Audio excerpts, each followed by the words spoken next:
الحمد لله الحمد لوليه والصلاة على نبيه وعلى آله وأصحابه وأهل بيته وعترته أجمعين أما بعد أعوذ بالله من الشيطان الرجيم بسم الله الرحمن الرحيم إنا أكرمكم عند الله أتقاكم صدق الله المولانا العلي العظيم وصدق رسوله النبي الأمين الكريم ونحن على ذلك لمن الشاهدين والشاكرين والحمد لله رب العالمين.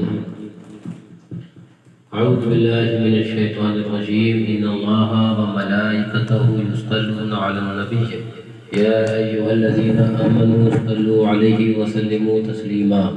اللهم صل على سيدنا نبينا شفينا حبيبنا مولانا محمد معدن الجود والكرم وعليه الكرام وبه الكريم وبارك وسلم صلاة وسلام عليك يا رسول اللہ صلی اللہ تعالی علیہ وبارک وسلم.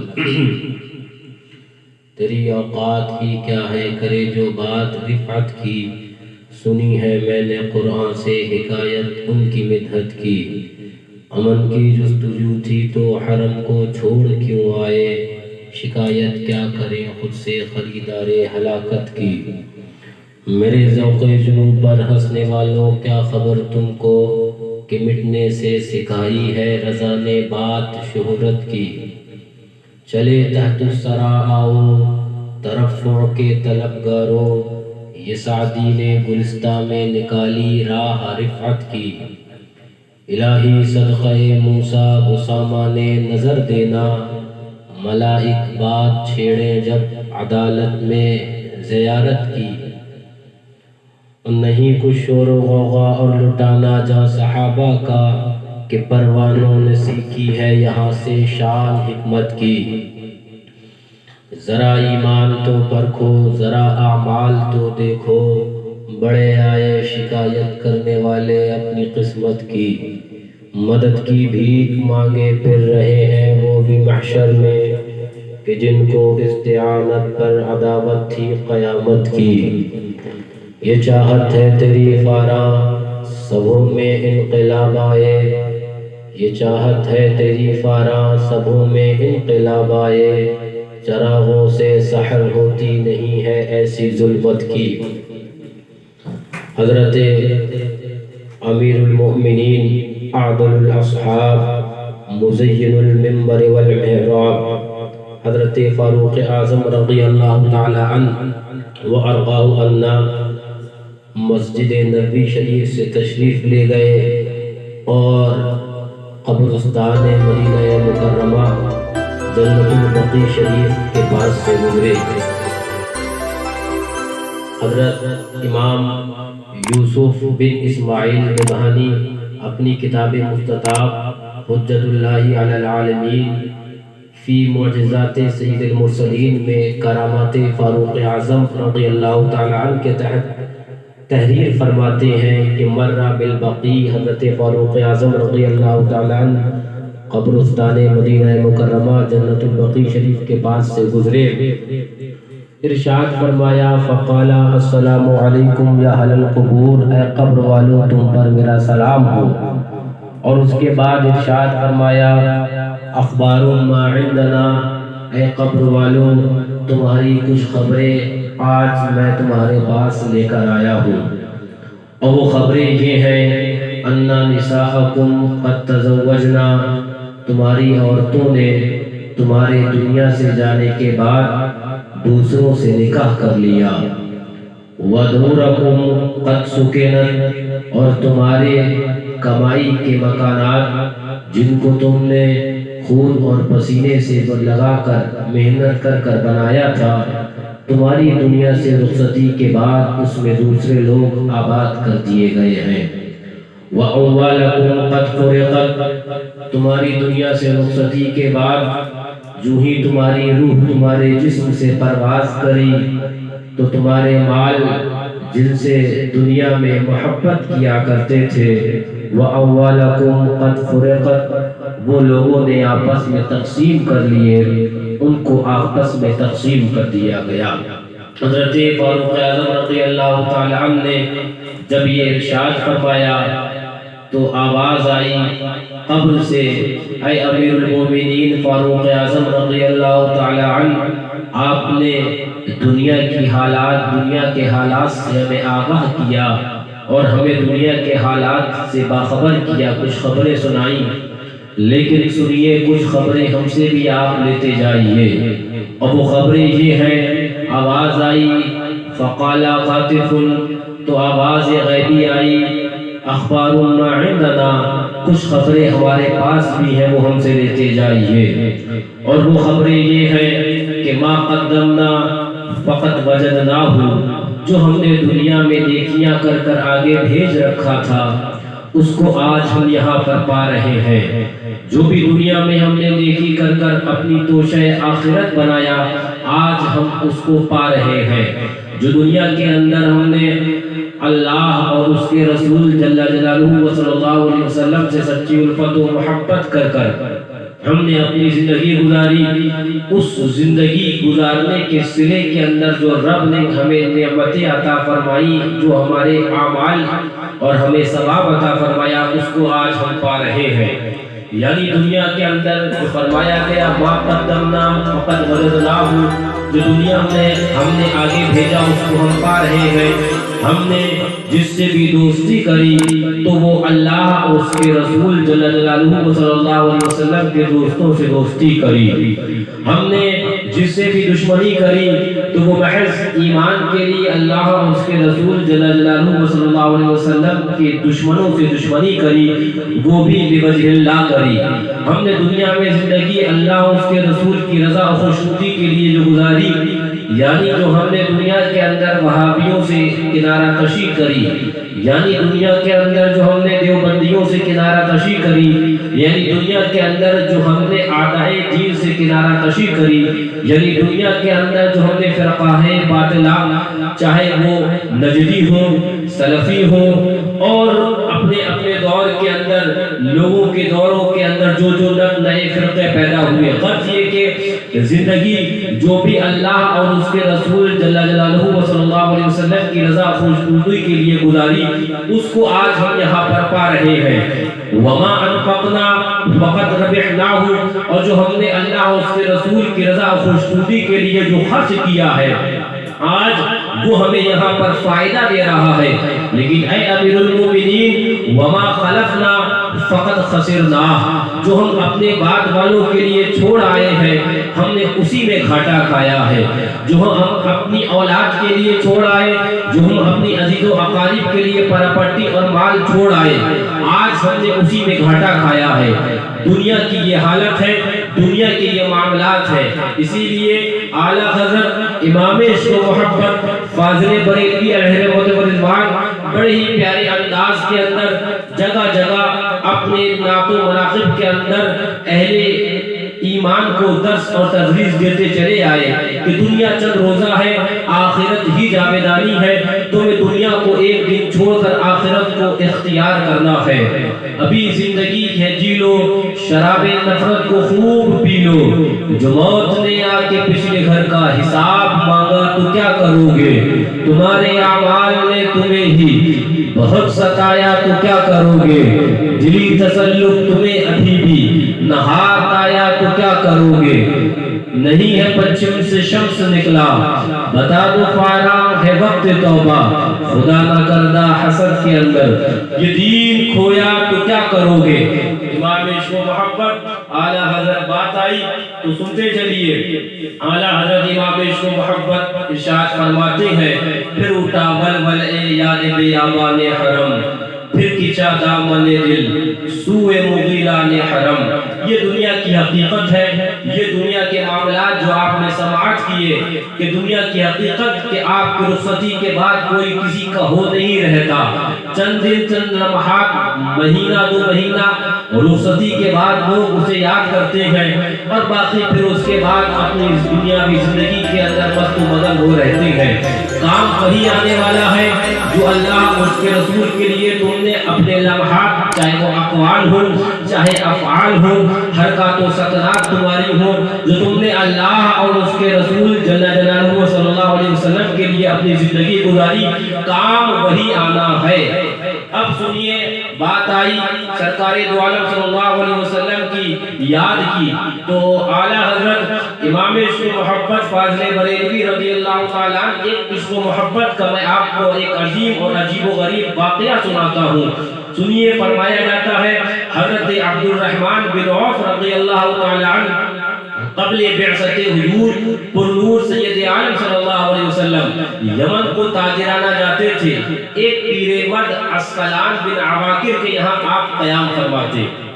وہ ان سے مکہ مکرمہ کا مکہ معظمہ کا حال پوچھتے. تم میں کوئی مشہور بلند چرچے والا پیدا ہوا؟ کسی نے تم پر تمہارے دین میں خلاف کیا؟ یہ انکار فرماتے یعنی حضرت عبد الرحمن بن عوف رضی اللہ تعالیٰ انکار فرماتے. جب بعد بعثت حضور اقدس سید عالم صلی اللہ علیہ وسلم یہ تشریف لے گئے تو انہی پیر مرد عسقلان بن عواقر نے فرمایا انہوں نے کہا کہ پیر مرد نے کہا میں تمہیں وہ بشارت دیتا ہوں کہ تمہارے لیے تمہاری تجارت سے بہتر ہے اور وہ یہ ہے کہ اللہ تعالیٰ نے تمہاری قوم سے نبی برگزیدہ مبعوث فرمایا. ان پر اپنی کتاب اتاری. وہ اصنام سے روکتے اور اسلام کی طرف بلاتے ہیں. حق کا حکم دیتے اور اس کے فاعل ہیں. باطل سے منع کرتے اور اس کے مبطل ہیں. وہ ہاشمی ہیں اور تم اے عبد الرحمن جلد پلٹو ان کی خدمت اور تصدیق کرو. اور انہوں نے کچھ اشعار بارگاہ حضور اقدس صلی اللہ علیہ وسلم میں گنگنائے اور یہ کہا کہ یہ میرا پیغام اور یہ میری آپ کی بارگاہ میں جو استعانت ہے وہ حضور اکرم صلی اللہ علیہ وسلم سے جب ملاقات ہو تو یہ کہہ سنانا. جس کا ایک شعر یہ تھا فَكُنْ شَفِعِي إِلَى مَلِيكٍ يَدْعُ الْبَرَايَا إِلَى الْفَلَاحِ یعنی جب حضور تم حاضر ہونا تو تم میری شفاعت کی دعا کرنا. یہ حضرت عسقلان بن عواقر دعا فرما رہے ہیں کہہ رہے ہیں حضور اکرم صلی اللہ علیہ وسلم کے حضور اے عبد الرحمن بن عوف تم حاضر ہونا فَكُنْ شَفِعِي إِلَى مَلِكٍ يَدْعُ الْبَرَايَا إِلَى الْفَلَاحِ تو حضور میرے شفیع ہوں اس بادشاہ کے یہاں جو مخلوق کی نجات کی طرف بلاتا ہے. یعنی پتہ کیا ہوا حضور سے شفاعت اور استعانت صرف ہم اہل ایمان ہی نہیں بلکہ صحابہ کی سنت ہے. کہاں گئے وہ وہابی جو کہتے ہیں استعانت حضور سے کرنا مدد حضور سے مانگنا مدد حضور والوں سے مانگنا شرک ہے. میں کہتا ہوں جب صحابہ نے مدد مانگی حضرت عسقلان بن عواقر مدد مانگ رہے ہیں اور حضرت عبد الرحمن بن عوف سے مدد کروانے کا ارشاد فرما رہے ہیں. جب صحابہ نبی سے مدد مانگ رہے ہیں اور شفاعت حضور کی التجا کر رہے ہیں تو آج اگر ہم حضور سے شفاعت طلب کریں تو کیوں کر رہے یہ روانہ ہوگا. بات وہی ہے عقل ہوتی تو خدا سے لڑائی لیتے. یہ گھٹائے اسے منظور بڑھانا. سبحان اللہ. پھر فرمایا جاتا ہے جب حضرت عبد الرحمن بن عوف رضی اللہ تعالی عنہ واپس آئے اور یہ حال حضرت ابو بکر صدیق رضی اللہ تعالی عنہ سے ارشاد فرمایا تو انہوں نے فرمایا یہ کوئی اور حضرت ابو بکر صدیق رضی اللہ تعالی عنہ نے جو پورا واقعہ سماعت کیا اور ارشاد فرمایا اے عبد الرحمن بن عوف یہ کوئی اور نہیں بلکہ ہمارے حضور ہیں. یہ کوئی اور نہیں بلکہ ہمارے حضور اکرم صلی اللہ علیہ وسلم ہے. اللہ عز و جل نے اپنی تمام مخلوق کی طرف رسول کیا ہے صلی اللہ علیہ وسلم. تم ان کے حضور حاضر ہو اور یہ حاضر ہوئے. حضور اکرم صلی اللہ علیہ وسلم نے دیکھ کر تبسم فرمایا اور ارشاد ہوا میں ایک سزاوار چہرہ دیکھتا ہوں جس کے لیے خیر کی امید ہے. کہو کیا خبر ہے؟ انہوں نے عرض کی کیسی؟ فرمایا پیام بھیجنے والے نے جو پیام ہمارے حضور بھیجا ہے وہ امانت ادا کرو. یعنی حضور اکرم صلی اللہ علیہ وسلم کے حضور ابھی انہوں نے واقعہ جو ہوا پیش آیا اس سے آگاہ نہ کیا تھا. بغیر بولے ہی حضور نے بتایا جو امانت ادا کرو. معلوم کیا ہوا ہمارے حضور دلوں کے حالات سے بھی باخبر ہے. ہمارے حضور دلوں کے حالات سے بھی باخبر ہے. امام عشق و محبت اعلیٰ حضرت امام اس کو محبت فرماتے ہیں، حضور تو عالم غیب ہے، سبحان اللہ سبحان اللہ سبحان اللہ۔ ہمارے حضور دلوں کے اعلیٰ فرمایا کہ امانت دینے والے نے جو امانت بھیجی ہے وہ ادا کرو۔ سنتے ہو اولاد حمیر خواص مومنین سے ہے، عبد الرحمن رضی اللہ تعالیٰ عنہ سنتے ہی مسلمان ہوئے، پھر وہ اشعار حضور میں عرض کیے، اور عرض کرنے کے بعد سید عالم صلی اللہ علیہ وسلم نے ارشاد فرمایا رب مومن بی ولم یرنی ومصدق بی وما شہدنی اولئک اخوانی۔ حضور اکرم صلی اللہ علیہ وسلم نے ارشاد فرمایا بہت سے وہ لوگ بھی ہیں جنہوں نے مجھے نہ دیکھا، بہت سے وہ لوگ بھی ہیں جو میری بارگاہ میں حاضر نہ ہوئے لیکن مجھ پر ایمان لائے اور مشرف پر اسلام ہوئے۔ ابو جہل مکہ مکرمہ میں رہنے کے بعد بھی ایمان سے غافل رہا، اور اللہ اکبر اللہ اکبر، بہت سے صحابہ کرام وہ بھی ہیں جو مکہ مکرمہ میں نہ رہنے والے تھے، حضرت بلال حبشہ کے رہنے والے تھے، حضرت صہیب روم کے رہنے والے تھے، اللہ اکبر، لیکن ان تمام کے باوجود وہ حضور اکرم صلی اللہ علیہ وسلم کے نہ صرف عاشق لالا زار ہوئے بلکہ اہل اللہ اور ایمان والوں کے سردار ٹھہرے، ایمان والوں کے سردار ٹھہرے۔ یہ ہمارے حضور اکرم صلی اللہ علیہ وسلم کی سبحان اللہ عظمت اور شان ہے، کوئی کیا بیان کر سکتا ہے، کرے کسی میں کیا اوقات ہے کہ حضور اکرم صلی اللہ علیہ وسلم کے اللہ اکبر فضائل آپ کے معاملات کو بیان کر پائے۔ لیکن سنو، فرمایا جاتا ہے ایک دور وہ بھی آئے گا دنیا کے اندر، حدیث پاک کے اندر آیا ایک دور وہ آئے گا دنیا کے اندر، ایمان والوں کو پر وہ دور گزرے گا، اللہ اکبر، کہ ایمان والا اللہ اکبر صبح اٹھے گا تو وہ ایمان والا ہوگا اور شام ہوتے ہوتے وہ کافر ہو جائے گا۔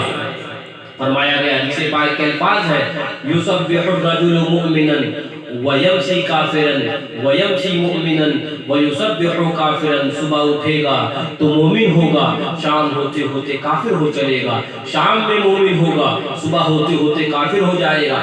فرمایا جاتا ہے یبیع احدہم دینہ بعرض من الدنیا، حالات یہ ہوں گے کہ دنیاوی تھوڑی سی پونجی کے خاطر لوگ اپنا ایمان بیچ دیں گے۔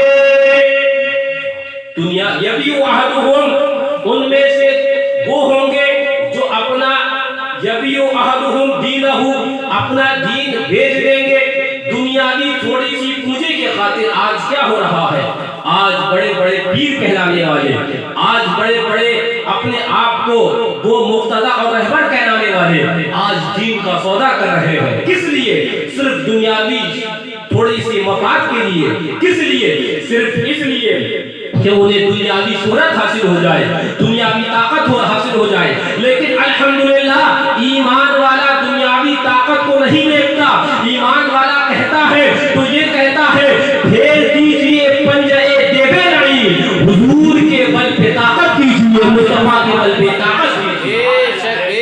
آج حالات کیا ہے؟ آج حالات یہ ہے کہ پیر اور پیرزادے کہلانے والے، مفتی اور امام اور قاضی کہلانے والے، خانقاہوں کے سجادہ کہلانے والے عجیب و غریب معاملات ہیں، اپنے دین و ایمان کے ساتھ سمجھوتا کر رہے ہیں۔ تو بابو یہ بات تو ہمیں حضور نے پہلے ہی بتا دی تھی، اس بات سے باخبر تو ہمیں حضور نے پہلے ہی کر دیا تھا کہ صبح اٹھیں گے تو مومن ہوں گے، شام ہوتے ہوتے کافر ہو چلیں گے، شام میں ایمان والے ہوں گے، صبح ہوتے ہوتے کافر ہو چلیں گے، اور ان کا حال یہ ہوگا کہ صرف دنیاوی طمع کے خاطر، صرف دنیاوی لالچ کے خاطر، صرف دنیاوی منفعت کے خاطر وہ اپنا ایمان بیچ دیں گے، وہ اپنا ایمان بیچ کر رخصت ہو جائیں گے۔ لیکن ہمیں اور آپ کو ان کو نہ دیکھ کر ہمیں تو یہ دیکھنا ہے جو اعلیٰ حضرت نے فرمایا شریعت مطہرہ اللہ اکبر، اس کی سہولت قاہر اپنے مقابلوں اور مخالف کو مٹا دیا کرتی ہے۔ شریعت سب پر حجت ہے، وہ نہ پیر کو دیکھتی ہے، نہ پیر زادے کو دیکھتی ہے، نہ وہ مولوی کو دیکھتی ہے، نہ وہ مولوی زادے کو دیکھتی ہے، نہ وہ عالم کہلانے والے کو دیکھتی ہے۔ شریعت دیکھتی ہے تو اصول حضور کو دیکھتی ہے، شریعت دیکھتی ہے تو محبت حضور کو دیکھتی ہے۔ جس نے ذرہ برابر بھی دینی معاملات کے اندر دنیاوی منفعت کے خاطر دینی معاملات کے اندر سمجھوتا کیا، اب وہ تمہارا پیر کیوں نہ ہو، اب وہ تمہارا پیر زیادہ کیوں نہ ہو، اب وہ عزیز و اقارب کیوں نہ ہو، ذرہ برابر بھی تمہارے دل کے اندر اس کی محبت قائم نہیں رہنا چاہیے۔ یہ تقاضۂ مسلک اعلیٰ حضرت بھی بھی ہے، یہی تقاضا مشرب شرب سنت بھی ہے، اور یہی تقاضا ارشادات حضور مشاہد ملت بھی ہے۔ انہی سب احکام و فرامین کے تحت تمام گفتگو کا مقصد اور محافل یہی ہے کہ اپنے ایمان کی حفاظت کریے، اپنے عقیدے کی حفاظت کریے۔ ایسے چور اور ڈاکو جو ایمان کے لٹیرے ہیں اور وہ شکل پیر اور پیرزادے مولوی مفتی کی شکل کے اندر ہے، ان سے اپنے ایمان کی حفاظت فرمائیے، اپنے عقیدے کی حفاظت فرمائیے۔ وما علینا وقت محکم ہے، وما علینا للبلاغ۔ السلام علیکم ورحمۃ اللہ تعالی وبرکاتہ۔